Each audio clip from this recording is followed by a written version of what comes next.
Bienvenue dans cette nouvelle rubrique des top 5 des actualités du moment. En top 5 de ce classement, nous retrouvons Willy Daboe. L'animateur humoriste s'est fait agresser au niveau de la place des Martyrs, un endroit carrefour entre les communes d'Adjamé et Cocody. C'est un axe très utilisé pour ceux qui quittent la commune de Cocody pour Adjamé par le lycée technique et ceux qui quittent Adjamé pour le plateau. Willy Daboe, véhiculé, a eu le malheur ce mardi nuit de tomber en panne à cet endroit. L'humoriste a naturellement su prendre cet incident malheureux avec humour. Il lance tout de même un cri de cœur aux autorités policières pour qu'elles soient plus regardantes sur cette zone truffée de voyous.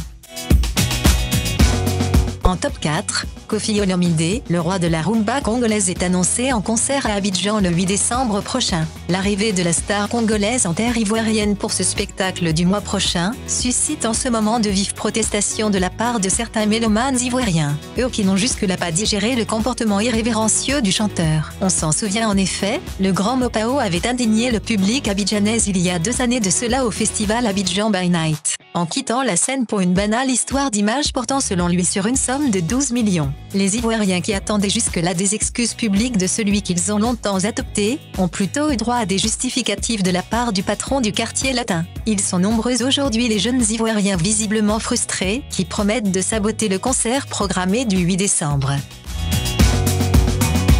En top 3, l'ex-jet-setter Mollard est manifestement dans les bonnes grâces du roi du Maroc Mohamed VI. Adepte de la musique coupée-décalée, dit-on, le guide du royaume chérifien lors d'un séjour en terre ivoirienne, avait fait la rencontre du boss du coupé-décalé. La suite, le roi décide d'inviter l'ancien binôme de Dou Saga chez lui. Mollard, qui avait en projet en ce moment-là d'enregistrer un album hors de la Côte d'Ivoire, se frotte les mains. Mollard s'est donc rendu au Maroc en compagnie de plusieurs compatriotes dont DJ Arafat, et plein d'autres célébrités ivoiriennes. Après le séjour doré offert à Mollard et compagnie dans le royaume chérifien, le boss du coupé-décalé ne manque plus à Rabat, où il bénéficie intensément des faveurs de l'homme fort de Rabat. Selon quelques indiscrétions, le Mollard aurait reçu une forte somme d'argent de la part du roi. Une information à confirmer avec ce dernier. En top 2, décidément DJ Arafat et de Bordeaux, les Kounfa adorent se détester. Une nouvelle guerre vient d'éclater entre les deux stars du coupé-décalé. C'est ainsi qu'on aime le coupé-décalé avec ses clashs à longueur de journée. Décidément, les deux chanteurs entreront dans l'histoire des clashs musicaux de la Côte d'Ivoire. Rappelons que ces clashs ont pour un seul but, faire valoir l'industrie ivoirienne, et comme le dit DJ Arafat, cette guerre n'est que musicale.